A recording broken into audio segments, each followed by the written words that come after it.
Before Ric Flair, Hulk Hogan, and Steve Austin became huge stars, there was one man who changed wrestling forever: Buddy Rogers. He showed that wrestling was not just about fighting, it was about personality, attitude, and making people care enough to pay to watch. Known as the original Nature Boy and the first Worldwide Wrestling Federation champion, he helped shape everything we see today, even if many fans have never heard of him. His story is important because without him, wrestling would be very different. And now it is finally time to tell how he changed the business and left a lasting impact. This is the story of the man who changed everything, and it starts in a place you would never expect. Herman Gustav Roeder Jr. was born on February the 20th, 1921 in Camden, New Jersey. His parents, Herman Sr. and Frieda Stech, were German immigrants who had come to America looking for a better life. Camden in the 1920s and 1930s was not exactly a land of opportunity. It was a working-class city across the river from Philadelphia, full of factories and shipyards, and men who worked with their hands for a living.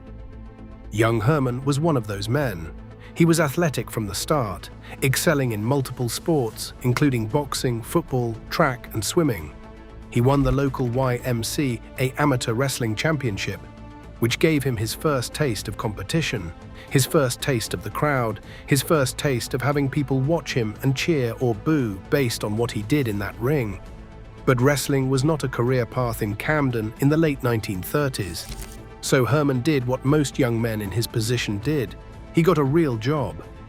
He joined the Camden Police Department and started walking a beat. He became a cop. That was supposed to be his life: steady paycheck, pension, respectable work for a blue-collar kid from a blue-collar town. Except Herman Roeder could not stay away from the ring. When he was 17, he joined a traveling circus as a wrestler, taking on all comers for prize money. The carnival circuit was brutal. Tough men showed up night after night thinking they could beat the circus wrestler and win cash. It was a crucible that forged toughness and ring awareness in ways no training school ever could. You learned to read people, you learned to handle yourself, and you learned that in front of a crowd, presentation was everything. On July 4th, 1939, when he was 18, Herman Roeder had his first official professional wrestling match. He walked into the offices of promoters Ray and Frank Hanley, and they gave him a shot against a wrestler named Mo Brazen. He won, and just like that, a career was born. For the first few years, he wrestled under his real name around New Jersey and the surrounding areas, going by Dutch Road. He was a solid, athletic babyface who could work a crowd and put on a good match. He picked up a major victory over the legendary Ed Strangler Lewis, a significant feather in the cap for any young wrestler in that era. Lewis was one of the biggest names in the history of the business, and beating him, even in a worked match, meant promoters saw something special in Dutch Road. But when he left New Jersey for Houston, Texas, everything changed. Houston would be the turning point in his career. There is something to understand about professional wrestling in the 1940s. It was a completely different world from what we know today. There were no national television deals, no pay-per-views, no merchandise tables, no action figures, and no video games.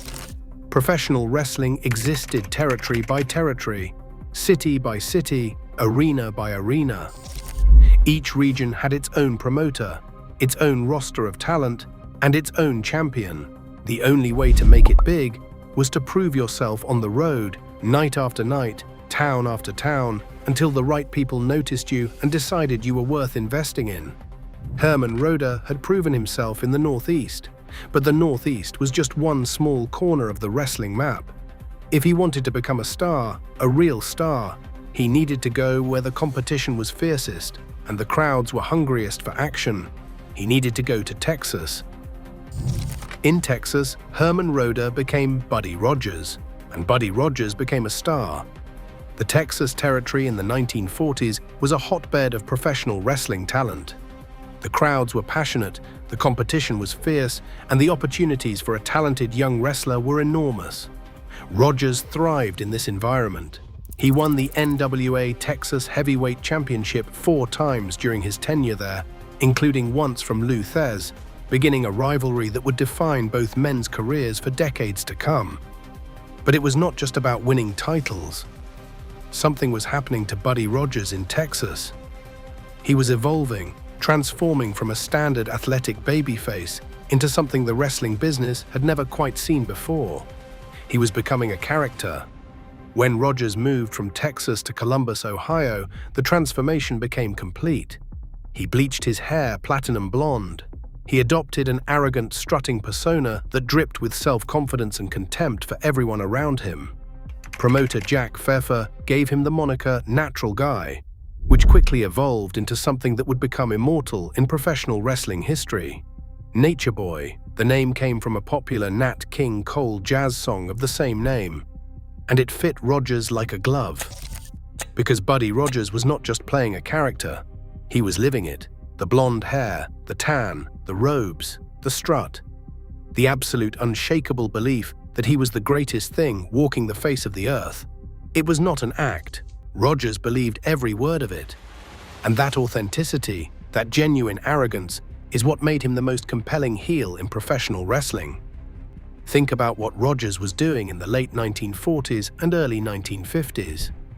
Television was brand new. Most American families were just getting their first television sets, gathering around those small, flickering screens in their living rooms to see what this miraculous new technology had to offer. And professional wrestling was one of the first forms of entertainment to truly exploit the new medium. The combination was perfect. Wrestling was visual, dramatic, easy to follow, and filled with larger-than-life characters. And there was no character larger than life in that era than Buddy Rogers.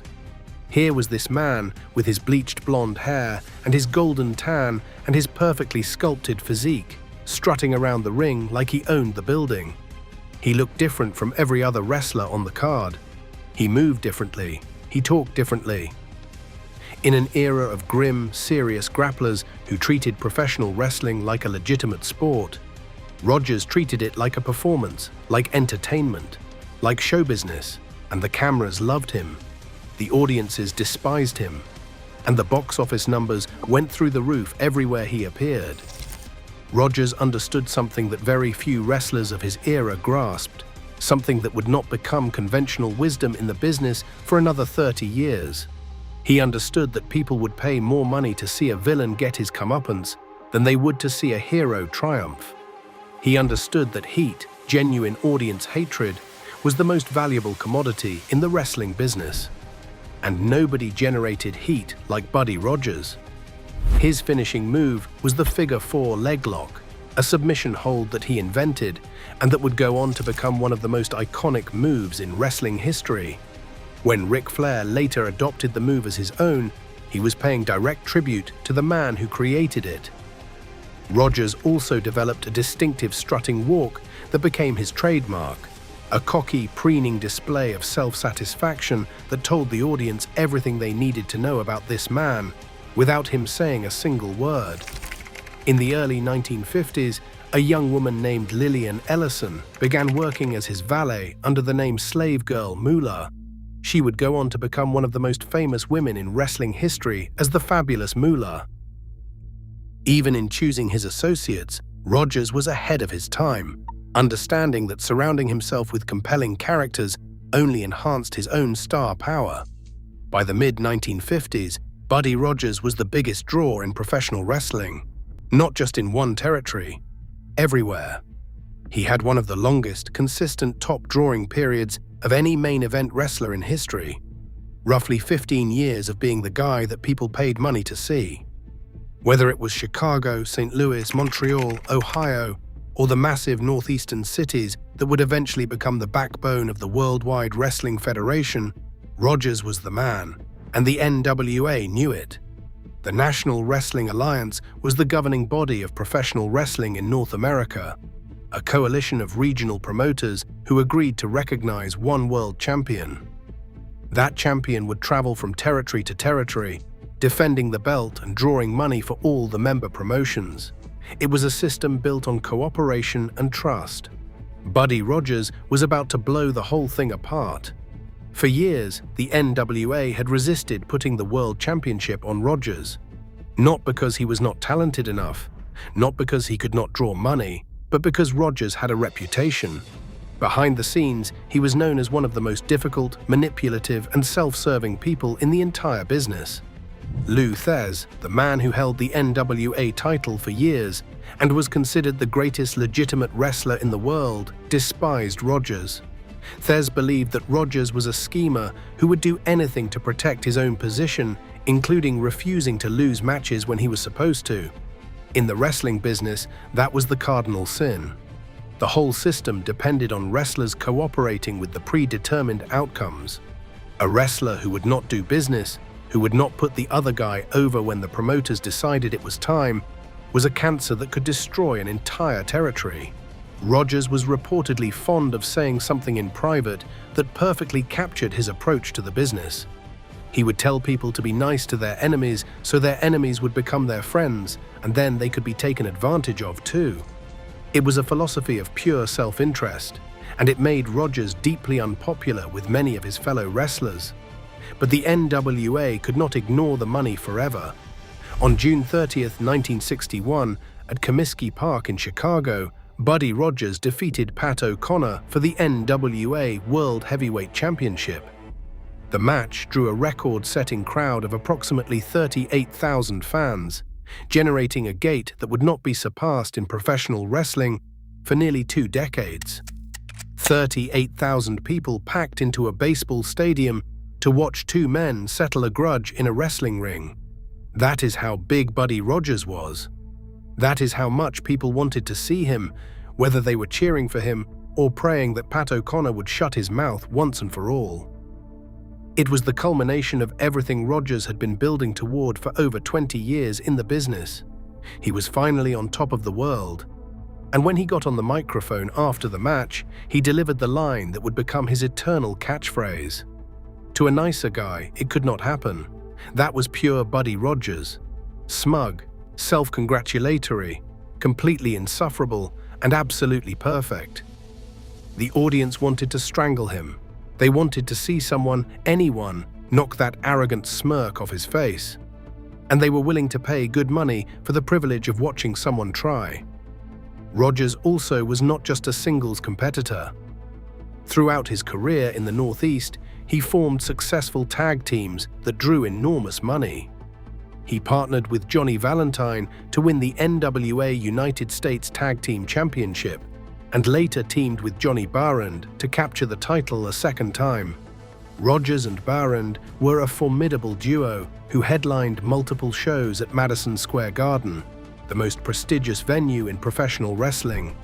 Their matches against teams like Bob Ellis and Johnny Valentine were packed with drama, cheating, and the kind of underhanded tactics that made audiences scream for their blood. But Rogers' reign as NWA champion was plagued by controversy from the start. Multiple backstage incidents and alleged assaults threatened to derail his title run. His health began to deteriorate, with reports of heart problems surfacing, and the behind-the-scenes politics grew increasingly vicious. Other NWA member promoters were growing tired of Rogers' refusal to come to their territories and defend the title on their shows.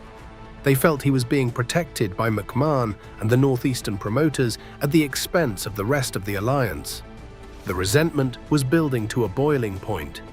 The situation came to a head on January 24, 1963, in Toronto, Canada.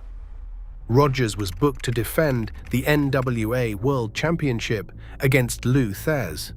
The NWA wanted Rogers to drop the title. They had enough of his backstage maneuvering and his refusal to cooperate with certain promoters. The member territories were in open revolt. Promoters across the country were threatening to leave the alliance if something was not done about the Rogers situation. The NWA board met and the decision was made. Rogers had to go. The championship had to change hands. But they were not entirely sure Rogers would go through with losing the match. That was the problem with Buddy Rogers. You never knew what he was going to do until the bell rang. To ensure a clean title change, the NWA took extraordinary precautions. They booked the match as a single fall contest instead of the traditional best 2 out of 3 falls format. They required Rogers to put up a $25,000 deposit to hold the world title, money he would forfeit if he did not cooperate. And most importantly, they chose Lou Thesz as the opponent. Thesz was a legitimate hooker, a wrestler who could genuinely hurt his opponents if he chose to. If Rogers tried any funny business in the ring, Thesz could and would make it real. Rogers dropped the title to Thesz, but the fallout from that match would literally split the wrestling business in two. Vincent J. McMahon, the most powerful promoter in the northeastern United States, and the father of future WWE chairman Vince McMahon, saw an opportunity. McMahon and his partner Toots Mondt had been Rogers' biggest supporters within the NWA. They had made enormous money promoting Rogers in their territory, and they were not about to let the NWA's decision stand. McMahon and Mondt publicly declared that the Toronto title change was invalid. Their reasoning was that the NWA World Championship could only change hands in a best 2 out of 3 falls match. And since the Toronto bout had been a single fall contest, the result did not count. It was a technicality at best, a deliberate fabrication at worst. But it served its purpose. McMahon's Capital Wrestling Corporation broke away from the National Wrestling Alliance entirely. They formed a new promotion called the Worldwide Wrestling Federation. They recognized Buddy Rogers as their first champion, claiming he had won a tournament in Rio de Janeiro, Brazil, to determine the inaugural title holder. That tournament never actually happened. It was a complete fiction created to legitimize Rogers' claim to the new championship. On April 25, 1963, Rogers was officially recognized as the inaugural Worldwide Wrestling Federation World Heavyweight Champion based on this fabricated tournament. It was one of the most audacious acts of creative myth-making in the history of professional sports. And it worked. Now step back and think about this for a moment. In 2026, WWE is a publicly traded, multi-billion-dollar global entertainment company. They run stadiums. They have television deals worth hundreds of millions of dollars. They employ hundreds of wrestlers and thousands of staff. Their biggest events are watched by millions of people around the world. And the entire foundation of that empire, the very first brick in that colossal structure, was laid because of a disputed title change involving Buddy Rogers. Because two promoters loved Buddy Rogers so much, believed in his ability to draw money so deeply, that they were willing to burn every bridge in the wrestling business and start their own company just to keep him on top. Think about what just happened. The single most important schism in the history of professional wrestling, the split that eventually led to the creation of what we now know as WWE, happened because of Buddy Rogers. Because promoters couldn't agree on what to do with him. Because he was so valuable, so talented, and so difficult that he literally broke the system.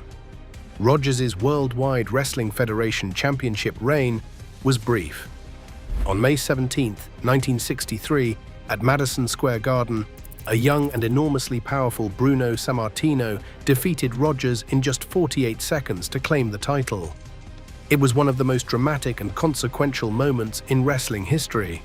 Sammartino would go on to hold that championship for nearly 8 years, the longest world title reign in modern professional wrestling history. Rogers later claimed that he had suffered a heart attack shortly before the match, which explained the quick loss. Sammartino disputed that version of events, suggesting that Rogers was simply making excuses for being beaten. The truth, as with so many things in the Buddy Rogers story, is probably somewhere in between. What's undeniable is that the loss to Sammartino effectively ended Rogers' run as a top-level competitor. After the loss, Rogers largely vanished from the spotlight. He made sporadic appearances in various promotions throughout the 1960s and the 1970s, but his days as a main event attraction were over. His health continued to decline, and the rigors of a career spent on the road, in the ring, and embroiled in backstage politics had taken their toll. But in 1978, something remarkable happened. Buddy Rogers showed up in Jim Crockett Promotions' Mid-Atlantic Championship Wrestling territory, and he had unfinished business. A young wrestler named Ric Flair had been building a career in the Mid-Atlantic territory, and he had done something that caught Rogers' attention. He had adopted the Nature Boy gimmick, the bleached blonde hair, the robes, the strut, the arrogance, the figure-4 leg lock. Flair had essentially rebuilt himself as a younger version of Buddy Rogers. Some wrestlers might have been flattered. Rogers was furious. Or at least he played furious, because what followed was one of the most important feuds in wrestling history, the Battle of the Nature Boys. Rogers showed up on television and confronted Flair, demanding that he stop using the Nature Boy name. The feud culminated in a match in Greensboro, North Carolina, where Flair defeated Rogers with the figure-4 leg lock, Rogers' own finishing move. It was a passing of the torch moment. By losing to Flair with his own hold, Rogers was symbolically anointing the younger man as the true Nature Boy. Flair would go on to become arguably the greatest professional wrestler of all time, a 16-time world champion whose career was built almost entirely on the foundation that Buddy Rogers had laid. Flair has always been open about how much he owes to Rogers. The bleached hair was Rogers' idea first. The robes were Rogers' signature. The strut was Rogers' creation. The figure-4 leg lock was Rogers' finishing move. Even Flair's famous catchphrase about being the man and having to beat the man was born from the Nature Boy persona that Rogers created decades earlier.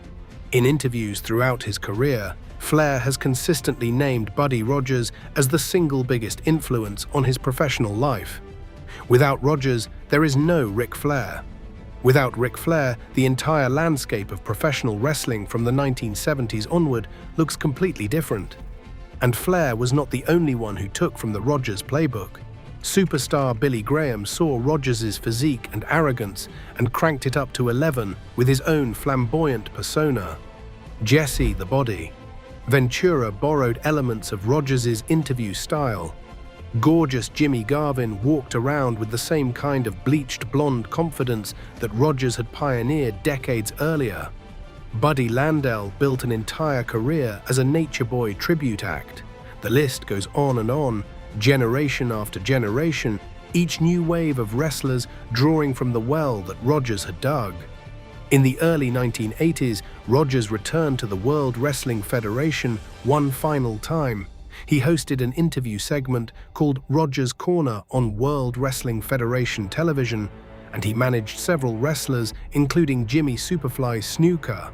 Rogers played a pivotal role in one of the most important character turns of that era, helping to expose Captain Lou Albano's financial exploitation of Snuka, which led to Snuka becoming one of the most popular babyfaces in World Wrestling Federation history.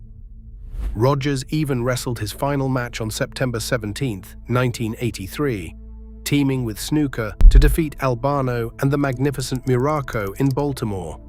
During that period, Rogers broke his hip and was forced to retire from active competition for good. His interview segment was eventually replaced by Piper's Pit, the iconic talk show hosted by Roddy Piper. Even in retirement, Rogers' innovations continued to shape the product. After leaving wrestling, Rogers took a job managing a Playboy Club casino. He married Ruth Debbie Nixon in 1969 and adopted her son, David Buddy Rogers. He lived in Haddonfield, New Jersey, before moving to Fort Lauderdale, Florida in 1987. By all accounts, the fiery, combative Nature Boy mellowed considerably in his later years, becoming a respected elder statesman of the wrestling business. There is a story from 1989 that perfectly illustrates the contradiction of the aging Buddy Rogers. He was sitting in a Florida hoagie shop, eating a turkey sandwich, when a large man in his late 20s began verbally abusing two female employees. Rogers, at 68 years old, was not the kind of man to sit by and watch that happen. The details of what followed are scarce, but the fact that the story exists at all tells you something about the man. Even in his late 60s, even years removed from the ring, the Nature Boy was not someone who backed down.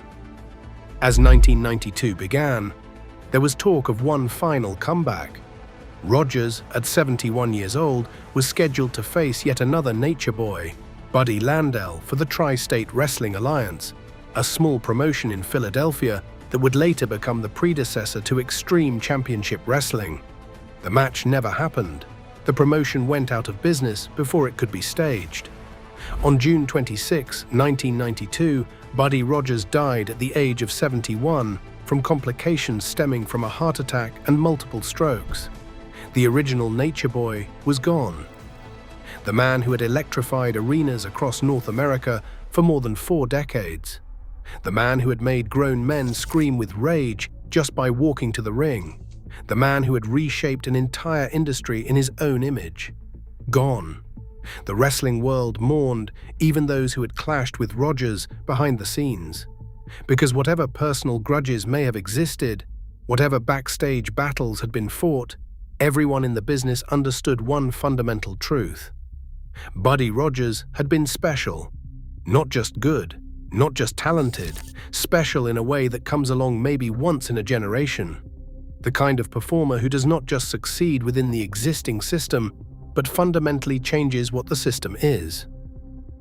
2 years later, in 1994, Rogers was posthumously inducted into the World Wrestling Federation Hall of Fame. The presentation was made by Bret Hart, who was the reigning World Wrestling Federation champion at the time. It was a fitting tribute, the current champion honoring the very first champion, connecting the present to the past in a way that underscored just how foundational Rogers had been to everything that followed. Rogers was also inducted into the NWA Hall of Fame in 2010, the Professional Wrestling Hall of Fame in 2002, and the St. Louis Wrestling Hall of Fame in 2008. Each induction was a recognition of a different facet of his enormous contribution to the business. When you step back and look at the full scope of Buddy Rogers' career, what strikes you is the sheer magnitude of his influence. This was a man who was active in professional wrestling for over 60 years, from his first match in 1939 to his near comeback in 1992. He was a 14-time world champion across multiple promotions. He held the NWA World Heavyweight Championship, the Worldwide Wrestling Federation World Heavyweight Championship, the AWA World Heavyweight Championship Ohio version, the NWA Texas Heavyweight Championship 6 times, and the NWA United States Tag Team Championship twice. But the titles are almost beside the point. What matters is what Rogers represented. He was the prototype, the original mold from which all modern professional wrestling characters were cast. Before Rogers, heels in wrestling were typically presented as foreign menaces or dirty fighters. Rogers created something entirely new. He was an American heel. A good-looking, well-built, undeniably talented athlete who was despised not because he was foreign or ugly or unskilled, but because he was arrogant, because he thought he was better than everyone else, and because, infuriatingly, he usually was. That template has been recycled and refined countless times in the decades since. Superstar Billy Graham took it and added massive muscles and tie-dye. Ric Flair took it and added limousines and expensive suits. Shawn Michaels took it and added boyish good looks and athletic virtuosity. The Rock took it and added charisma and humor. Every great heel who has walked that aisle with a swagger in his step and a sneer on his face owes a debt to Buddy Rogers. Triple H, one of the most powerful figures in modern WWE and a multi-time world champion himself, was once asked who he would choose if he could wrestle any one competitor from any era in wrestling history. His answer was immediate and without hesitation. Buddy Rogers. Not Hulk Hogan, not Steve Austin, not The Undertaker. Buddy Rogers, because Triple H understood that Rogers was the source, the wellspring from which everything else flowed. Rogers also inadvertently created the very company that would come to dominate the wrestling business for the next 6 decades. Without the controversy surrounding his NWA title loss, Vince McMahon Sr. never breaks away to form the Worldwide Wrestling Federation. Without the Worldwide Wrestling Federation, there is no World Wrestling Federation. Without the World Wrestling Federation, there is no WWE. Without WWE, the entire landscape of professional wrestling and sports entertainment as we know it simply does not exist. He was complicated. He was difficult. He was by many accounts manipulative and self-serving. Lou Thesz never fully forgave him for the backstage politics and the refusal to cooperate. Many of his contemporaries had stories about Rogers looking out for number one at the expense of everyone around him. But with age came perspective. Rogers mellowed. The enemies became friends. The grudges faded. And what remained was the undeniable reality that Buddy Rogers had been one of the most important figures in the history of professional wrestling. Not just for what he did in the ring, though that was considerable, but for what he showed. An entire industry was possible. He showed them that a wrestler could be more than just a wrestler. He could be a personality, a character, a lightning rod for emotion that transcended the physical contest. He showed them that the business was not about who could do the best headlock or execute the cleanest suplex.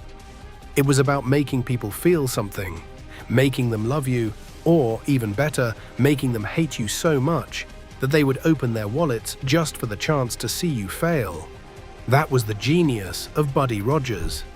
And it was a genius that the wrestling business has been profiting from ever since. The Nature Boy is gone. He has been gone for over 3 decades now, but his influence is everywhere.